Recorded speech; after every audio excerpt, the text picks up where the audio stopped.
am so excited to talk to you today because it's really like my pet peeve um, topic. Like people are always sort of incredulous. They think I'm making it up or I'm exaggerating when I tell them that the regular run of the mill average divorce in the United States costs $30,000 and it takes at least 18 months. And I dealt with dozens of cases over the course of my career that took well into the 36-month and even beyond range. I had cases where they were getting divorced longer or as long as they had been married. And that is just absolute crazy town, right? So today we're doing this second installment of how to create a smooth family transition for your family. And really, the idea is how do you do this even if you think your spouse has, I guess, zero interest in a divorce, which is a lot of my clients come to me that way, or zero interest in a smooth family transition. I will say, if your spouse is hell bent on lawyering up and dragging you through the court system, you're kind of dealing with the worst of the worst because the vast majority of people will at some point be self-reflective enough, even like my narcissist, the clients that come to me where their spouses say, oh, I'm married to a narcissist. Even those clients are self-reflective enough to not try to send or spend tens of thousands of dollars on the divorce process.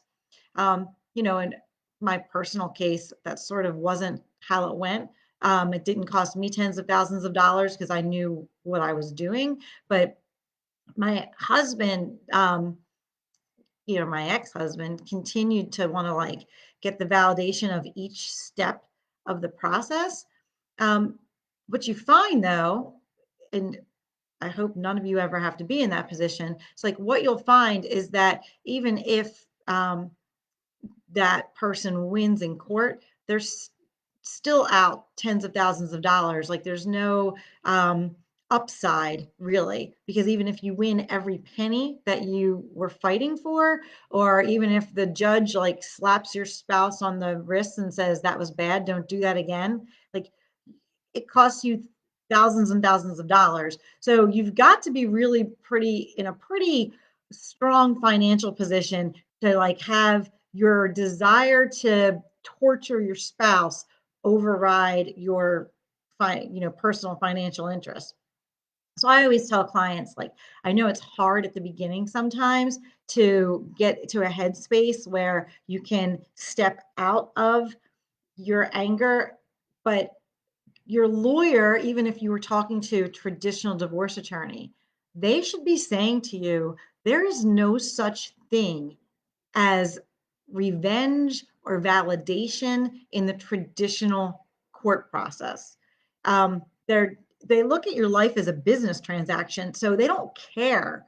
And that's why we have no fault divorce. So even if your spouse, was a completely emotionally abusive, in most cases, the vast, vast majority of cases, that has zero impact on your financial situation when it comes to everything, the whole process.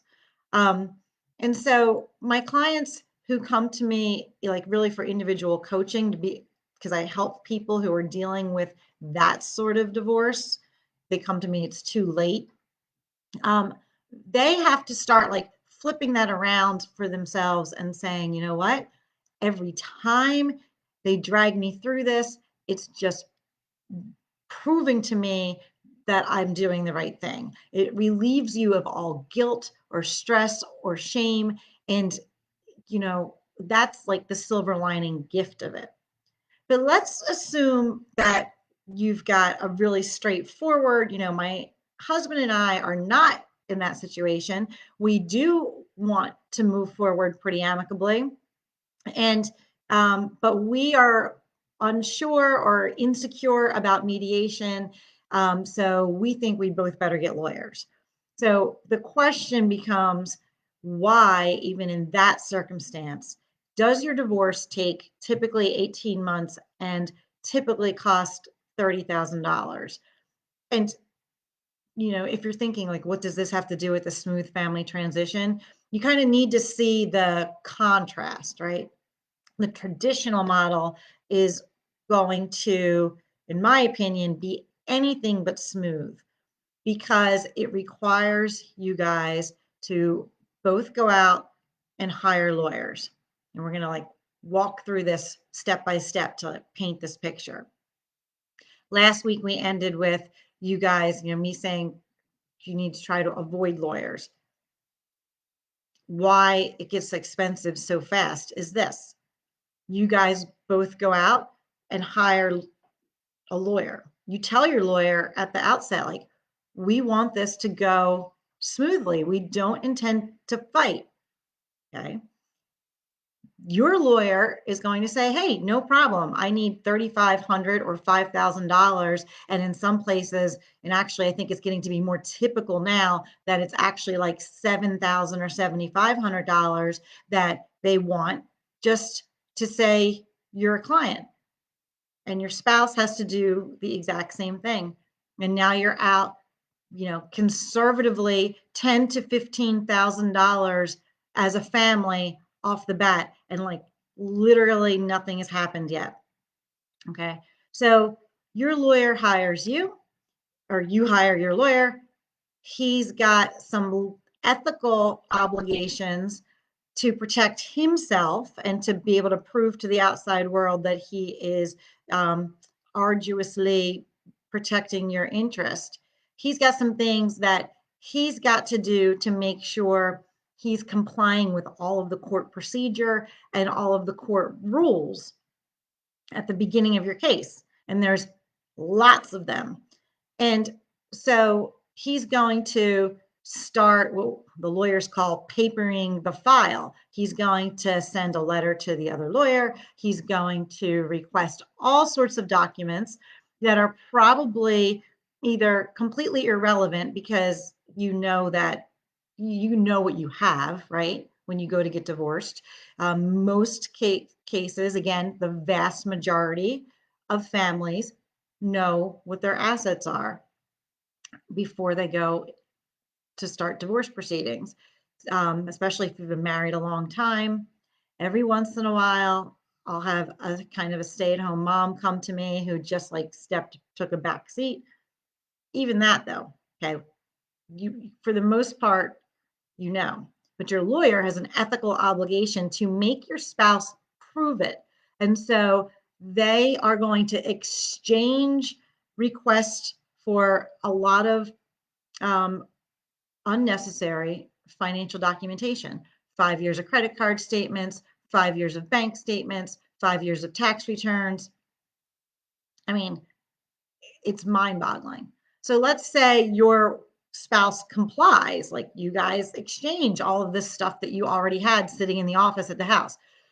Then your lawyer is going to charge you thousands of dollars because they have to review it all. And they're going to read through and see that you weren't like squirreling away thousands of dollars a month by, pretending you were at Target and taking cash advances. Like, I don't even know.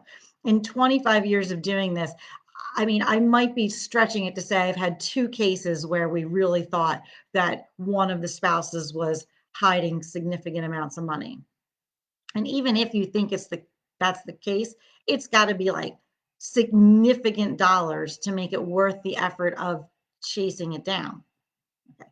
So in most cases, just for the lawyer to say he's doing what he's supposed to do to create your file to get your case started, in most cases, you're already out your initial retainer before anything else happens because they're just getting the ball rolling. So the next step from the lawyer standpoint would be to say to you, okay, I'm really sorry, your $5,000 got spent because there's a lot of paperwork back and forth to, get the file up. I need to gather documents. So you're out $5,000. He's going to say to you, well, now we need to start making sure we get dates on the calendar in case we can't resolve your custody situation, and in case we can't can resolve your support situation, we've got to protect you by having these things pending at the courthouse. And you're like, yeah, okay, that makes sense. So he's going to file three separate things because in most places, and I've dealt with divorce, kind of in every region of the United States, I've yet to come across a state where they operate in a sort of unified way. Every state, as far as I know, deals with your life in three separate segments. So custody is one thing, and they'll deal with that. It's a individual court filing and proceeding. And then support, child support or spousal support, maintenance is a separate proceeding, which requires a separate filing. And then finally, asset distribution, separate proceeding, which requires a separate filing. Each of those three things requires a separate set of forms to be submitted to the court, to be prepared by your attorney, and there's a filing fee. Okay, so they're going to charge you money just for the privilege of dropping your paperwork off at the courthouse. And if assuming it's your attorney who wrote those things, and you're like, well, my spouse isn't paying, I'm paying the lawyer to prepare all those documents. Oh no, your spouse's attorney then says, hey, I have to protect you by putting your version of events out there. Now we've got to file an answer. We've got to file a counterclaim. There's always 20 to 30 days, a turnaround for each of those things. So now you're starting to see like why we're getting into an extended time frame, right? We request the documents. Your spouse and you have at least 30 days to comply with the request. You file something at the courthouse. Your spouse has at least 30 days, well, sometimes it's 20, but 20 to 30 days to respond to that. Once the response is received by the courthouse, your lawyer is going to charge you to review it. He's going to charge you to send it to you so you can review it. And then you sit and you wait for the court to get in touch with you and give you a date on which you are going to show up and have a discussion with the court. And the thing is that it's not always, and in most cases, it's not just one date. Like, for example, in most places, if you file a custody petition of some sort, it's statutorily required that you go through a court ordered mediation. So you're going to have a mediation with somebody that the court tells you to go show up. And they're just, their job is to try and like squeeze you into kind of a form custody order. In most cases, so that's the first proceeding. And then there's a second level. And then if you're not happy there, you always have the right to appeal. So at the outset, you're waiting for that first date. That first date is not like next week. And especially since COVID, that first date can literally be months down the road. Like it's fast if we're saying 4 to 6 or 8 weeks. So you're in limbo. And during that 4 to 6 or 8 weeks, your lawyers might be communicating with each other, trying to get it all resolved and worked out. Either way, if they get it resolved prior to the hearing date, or if you have to show up for the hearing, it's costing you thousands of dollars. And you're both at this point likely close to that 10K range. Like you're well beyond your retainer.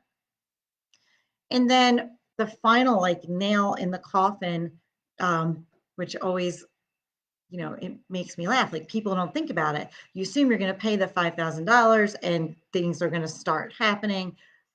So the court will send out that notice, but now we've got all of these extra people involved in your life, right? At least 3 extra people if you've got the court and 2 lawyers. And the chances of the court sending out a notice to you and your lawyers with a random date 6 weeks from now on it that all of you can appear at the same time is almost zero. So, in my experience, what happens typically is you get that first letter, you get charged to have it sent to you because they send it to your lawyer, not you.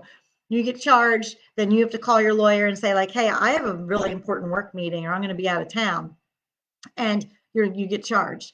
And then your lawyer has to call the other lawyer and follow it up with a letter to say you're unavailable and you get charged. And then the other lawyer has to respond and you get charged. Like, it's insanity. So imagine if you're paying your lawyer 250 to it's like $650 an hour in some places in the United States, and even in like downtown Philadelphia, we're approaching 450 and $500 an hour.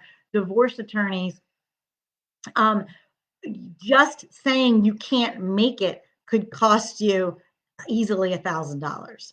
Okay, so if you're doing that times three, and even if your case is done times three, you can very easily see how it gets to $15,000 per person, right? And if that case, if you need to delay it, if you can't make it, then you're looking, it's out another 6 or 8 weeks. And then you kind of have to hope that you're not going through that same process over and over again. So the final nail in the coffin, once you get an actual date, is what it costs you to actually show up at the courthouse. And typically, how that goes, because your lawyer, I'm sure, wants to do a good job and he's ethically obligated to prepare. He cannot show up unprepared. He's going to spend at least a couple hours going through your file, talking to you, reviewing everything he needs to do. And I think you would want him to do that, right? But there's a significant cost involved. Then he's going to drive to the courthouse, which you're going to get charged for. Then he's going to show up at the courthouse early because you want to be prepared. He's going to sit and talk to you some more. And then you're going to check in at the courtroom and you're going to wait your turn, because typically in family court courtrooms, and really in all courtrooms, criminal, this is like, they have 10 or so people show up all at the same time. So it's not like you see on TV, like when you get to like a criminal trial, or if you literally are like going to a full out custody trial, then you would get like an individual date and it would just be you guys. But all of these like procedurals, kind of run of the mill divorce issues, these you show up and there's 10 other families waiting their turn to be heard. So your lawyer has already prepared. You've already been out thousands of dollars to get this date on the calendar. Now you're had to pay your lawyer to prepare. You had to pay your lawyer to drive to the courthouse. And now you pay your lawyer to literally sit in the waiting room and wait your turn. Hopefully that doesn't take too long. Then you get your turn. You might take an hour to an hour and a half, usually at the most, especially if there's 10 people on the list. What happens is they schedule 10 people. They expect some of you guys to resolve it in the hallway, as we used to say, and then your lawyers will go in and tell the hearing officer, like, thank you, but no thank you. We've reached an agreement. There's other different costs involved with getting that agreement turned into a court order. So, that, I think those 5 things, and I didn't list them out for you, but it's like initial retainer, initial paperwork, the filing, the initial filings, the logistics of getting those dates scheduled, and the actual reality of what is involved in a court hearing is easily going to take you through your initial retainer, a replenished retainer, and very quickly get most families into that $30,000 range that's on average. And, everything I've laid out here today is literally just the basics. So if you guys are really fighting, if you've got more complicated issues in terms of business valuations, or even if you want the house appraised, think of how the cost, you know, increase astronomically, exponentially for each little layer of complication that you add, or each additional expert that you feel like you want to talk to. So, and for each person that you get involved, there's a delay. So, getting an expert in, even a home appraisal right now, is delaying people longer than we'd expect, like easily 3 weeks, right? So, every piece of it takes longer than you'd ever imagine and cost far more than you'd ever imagine. And so all of that is really the opposite of the family transition that I try to urge people to stick with, and what I guide my clients through, because you are, in most cases, only working with me for the vast majority of the case.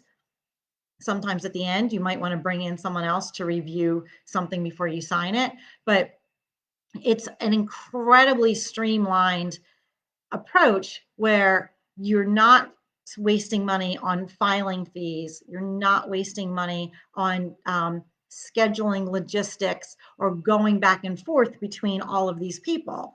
It's, you've got one contact person, the two of you are given instruction, as you know, and kept on track as to what you should be thinking about or figuring out.